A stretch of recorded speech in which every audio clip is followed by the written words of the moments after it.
have been given the clear, you can go.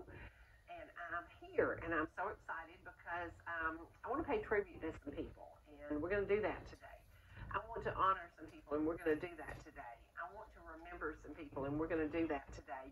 It was important for me to come in. I didn't want to have a guest because it's still a little bit of a sticky situation. Even though I'm not contagious, I still don't want to be around people that I'm not familiar with, so I've been pretty cautious. I can tell you now, right now, after having the shingles, you know, when you hear people say, oh, I've had the shingles, you have no idea. This stuff is rough. It is tough. It will whoop yourself to death. It is not any fun. It is miserable. It is, it really gets to you because it doesn't let up. It just keeps eating at you, and then it goes away. And I'm waiting for it to all go away. And then you know what I'm going to do? I'm going to get a shingle shot. And you can bet your booty I'm getting a shingle shot. Because even though it's 90, I think it's like 98, 99% effective, I'll take that risk with it. Because I have now had a full-blown case of the most misery in the world. And I kind of described it as, I was in labor a long time with a little tiny baby. They had to use forceps. She was turned wrong. It was just a disaster. And I said, that was not a fun childbirth, but I came out with this beautiful blue-eyed baby. And then I was in labor with a 10-pounder that was like, oh, Lord, my back is killing me. I can describe shingles as having two babies at one time with two miserable deliveries. The good thing about it, with the babies, you get this cute little baby to hold afterwards. With the shingles, all you get is pain and misery and suffering. So if you've had the shingles, if you're suffering with it, God bless you, because it is no fun, absolutely no fun. Okay, we've got some things going on in the community. Some things that aren't very happy, but we have some good news. Jen made it through her surgery. They got all of the cancer that they saw, and they examined her from one end to the other end. They went in and out and up and down. She is still going to have a PET scan and to make sure that there's nothing, no cancer anywhere else. And we're going to all put her on our prayer list and pray that there is no more cancer hiding anywhere. She had great doctors. She is still in recovery mode. I was kind of hoping that maybe she could sneak in here today, but she's not feeling like it yet. She was stapled from one end to the other, and I asked her yesterday, I said, do you look like a New Jersey road map? She said, pretty much so. So please pray for her in a continued recovery, and please pray that the PET scan says, nope, everything's gone. It's all clear. It's all great. It's going to be a wonderful. She's just going to, get over this. She has had a very rare cancer that I think 12,000 people a year are diagnosed with this type of cancer, which is very strange. Of course she would get something rare. Also, yesterday, one of the sweetest men in the world and a great leader, excuse me, a great leader in gospel music, Jimmy Pearson, went to be with the Lord. Jimmy Pearson was so much fun, and today we're going to pay tribute to him. We're going to do some Diplomats music. We're going to share a lot of memories of he and Miss Rita, precious people. They brought me back to really, really loving gospel music because Miss Rita did all the songs that I love from Vestal. So just a fine family, and to them, we are praying for Miss Rita and for Corey and for the rest of the group. We know that this is going to be tough. They have been doing music for 50 years. They have been married for that long, and I don't know how she's going to make it without him. It's going to be very, very tough, but so please pray for them. We're going to share their music with you. Now, I don't know how many of you have heard or known or seen, but I put it on my Facebook page. We have a very, very special man who works here at ETC who was diagnosed with pancreatic cancer, and many of you have seen Danny Hensley's face. He has been on the football fields. He has been in the schools. He has been here and there because he is the senior producer here at ETC. He has been here for many, many years. He is the reason that the studio is still up and running. And right now, he needs your prayers. And we are going to pray that this cancer has come up against a wall that it can never cross, and it can never win the battle. And we are going to pray Danny into remission, recovery, and it's got to start today, right now. So say prayers for Danny Hensley. Please put him on each and every prayer list, your church prayer list, anybody you know, worldwide, nationwide, we don't care where. We want him on every prayer list out there because cancer can be cured, cancer can be conquered, and that is the goal here. So, again, pray for Danny Hensley and his wonderful wife. It's so sad because, you know, it's a happy time, have a daughter graduating, and everything is great, and then you get this diagnosis. So please pray for him, and again, put him on your church prayer list, put him on your personal prayer list, and remember him in prayer daily, because that's what's going to get him through this, and that's what's going to change. Cancer's going to look back and say, oh, I didn't win that battle, and that's what we're looking for. Okay, I've learned some lessons in the last 8 weeks. Some sad lessons and some heartbreaking lessons, but I have found that in America, in this vibrant, healthy, happy country, we have many, many seniors who do not have enough money to pay for housing, who do not have enough money to pay for food, who are in that waiting list to get on food stamps, who are in that waiting list for housing. And I've been dealing with a very special situation to help an elderly lady. And I found that during this time, the only thing keeping her going was her little pet.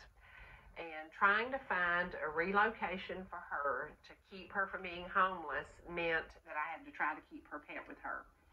And I don't think anybody understands the relationship. If you don't have children, if your husband has passed, if you have, are alone, and this pet is the only comfort you have, you don't want to lose your pet. Even if you become homeless, even if you end up in a special situation. So God works in mysterious ways.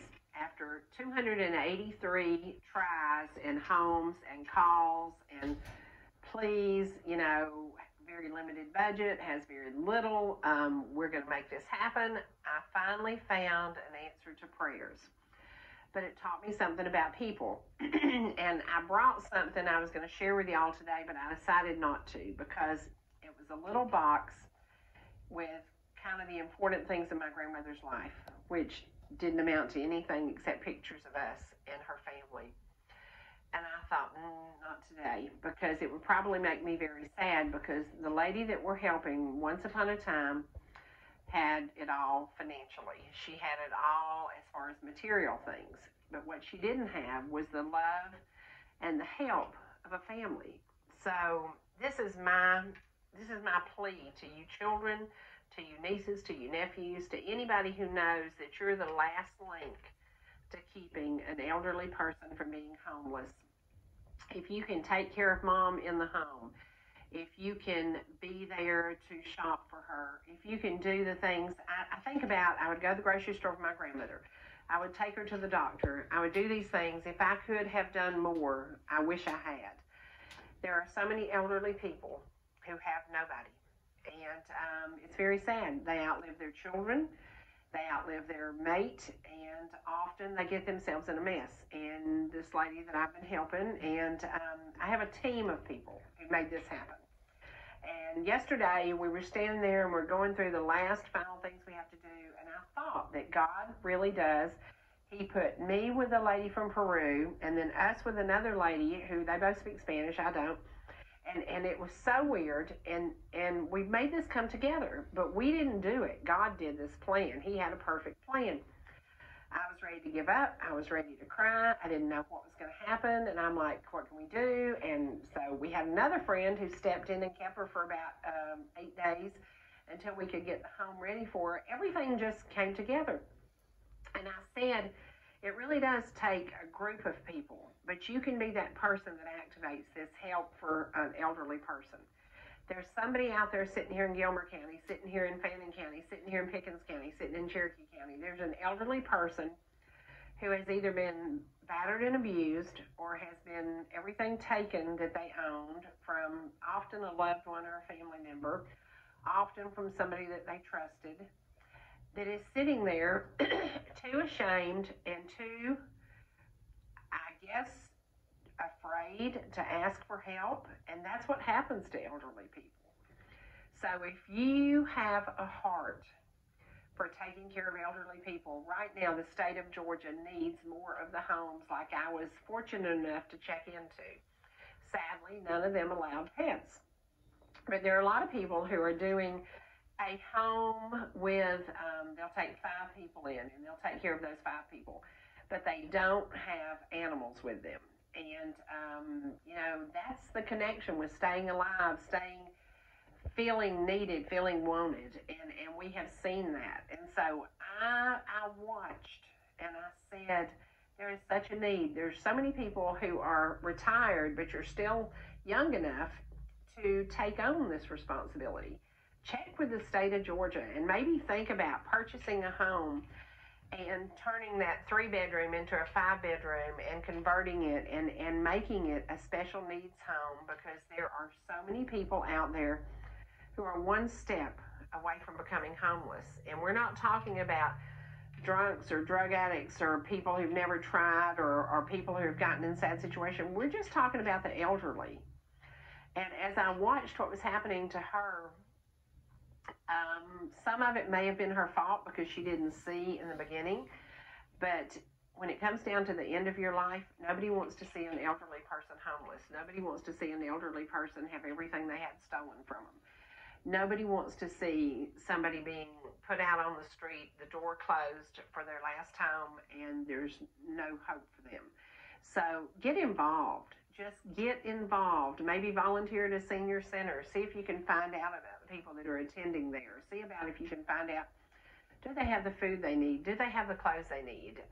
Are they not saying anything about being in a bad situation? Just ask a few questions, and you'd be surprised how fast you'll find out that there is such a need to help our elderly. So I'm on a mission now. I'm going to have to find a way to keep her where she is, and I'm going to find a way. I don't know how I'm going to do it, but I'm going to find a way. Where there's will, there's way. And it's all financial. It's just financial. And I said, if you have your health and we have her puppy with her, it's just financial. So we're going to work this out. But there are so many people out there who just at the end of their life don't have enough to get by, don't have enough to stay where they were, don't have enough to even put food on the table. And I can tell you, I've had some great experience with DFACS, and a big thank you to them for jumping in and helping me and answering my questions as fast as they did, because DFACS workers are overworked, they're underpaid, and often understaffed. So like so many businesses today. So think about it. If you have a little time, if you're retired, if you have the opportunity and you can help somebody else, reach out and do that, because I guarantee you it will be a blessing. It will be a much bigger blessing to you than it is to them, because many times they don't realize just how sad the situation is. But you can do it. Everybody, every single one of us can make a difference, and I think that that's what God put us here for. He didn't put us here just to be all about us. He put us here to take care of others, and I think we're doing a pretty good job of reaching out and doing that, and I see it in so many different people I know, and so many people have been helping, and it has been amazing to me. So to everybody who does help the elderly, thank you very, very much. Okay.